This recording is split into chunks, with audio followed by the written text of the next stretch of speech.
திருவள்ளூர் மாவட்டம் பொன்னேரி அடுத்த திருவேங்கடாபுரத்தில் 43ஆம் ஆண்டு ஐயப்ப சுவாமி விளக்கு பூஜை நடந்தது. கருமாரியம்மன் கோவிலில் இருந்து 1000 பெண்கள் கைகளில் விளக்கு ஏந்தியபடி ஊர்வலம் புறப்பட்டனர்.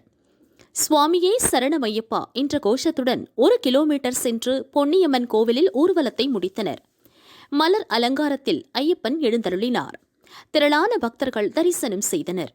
ஐயப்பா ஐயப்பா சரணமப்பா சரணமப்பா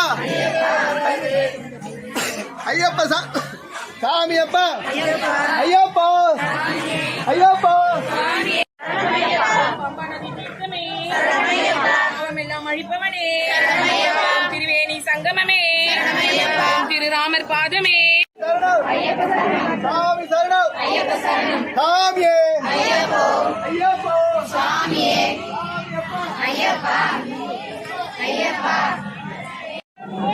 ஐயப்போ ஐயப்போ சாமியே காண